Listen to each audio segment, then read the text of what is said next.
back seat of the car. We have a special guest today.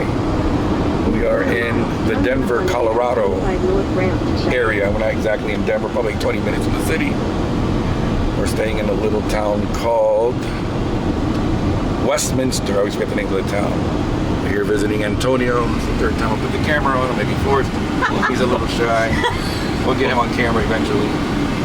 We came to see Antonio. Desensitizing. He's the celebrity. While we're in town, every time we go to a new city, one of the first things we look for, mini golf. Is there a mini golf nearby? We found one. It's only about 2 blocks from our hotel. We're gonna go there later. We also try to find some filming locations, movie, TV, music videos. Denver has some filming, not too many. But we also like to find the infamous crime scenes.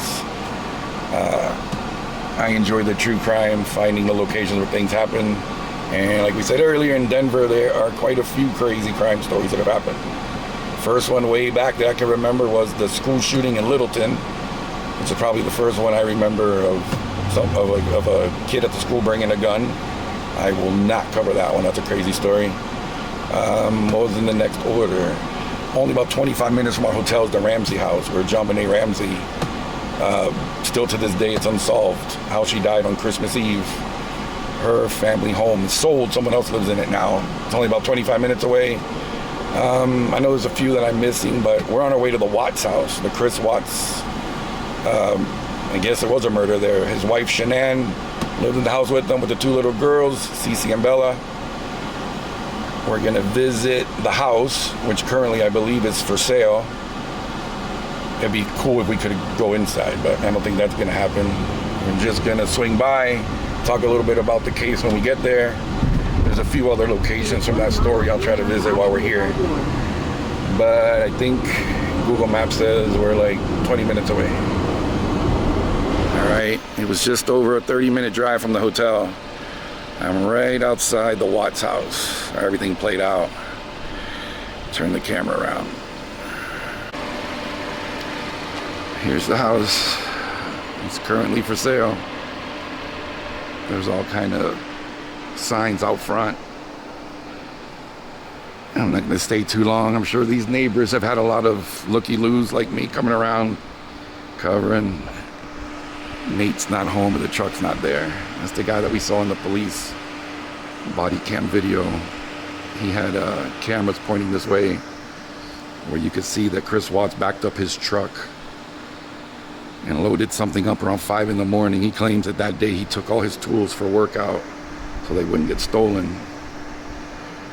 But it all took place right here.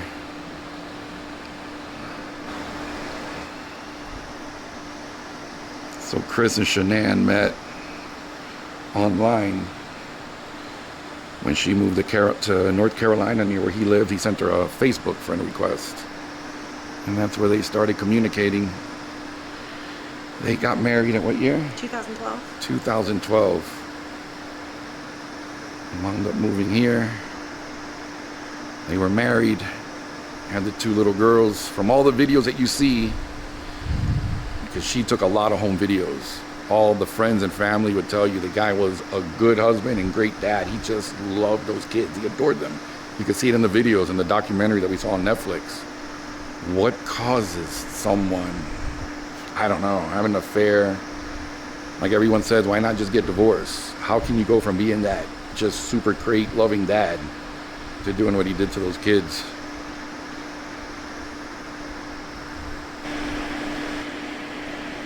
She made a Facebook post on June of 2018 where she had a camera hidden in her pregnancy test, and she did like a surprise video of Chris's reaction when he found out they were pregnant with the 3rd child.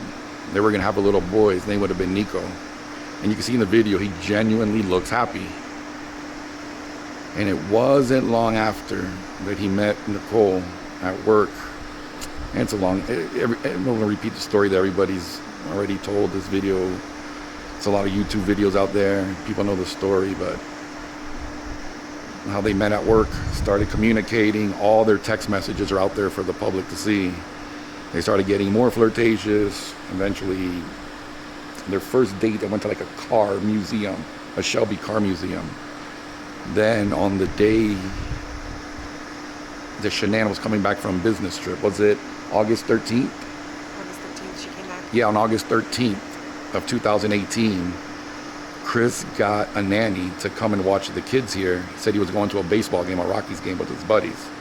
But he went to dinner with Nicole, and their place is just down the street from our hotel also. We'll stop by there.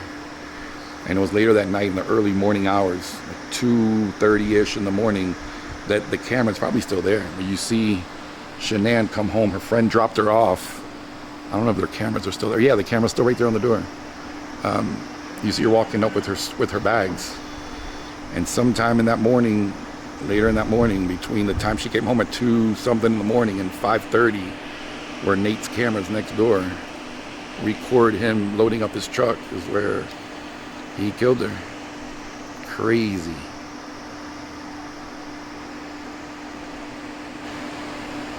It was Shannan's friend Nicole. Just so happened she too was called Nicole.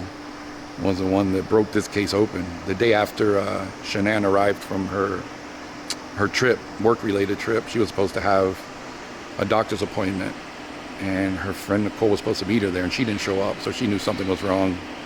She drove straight over here, saw that Shannan's car was here, and she went to open the door, and that's when she contacted 911, and that's where the story all started. But this is the house. We're gonna go try to find a few of the other locations. Just wanted to stop by and want to hang out too long. I know these neighbors are tired of people like us coming around and recording. All right.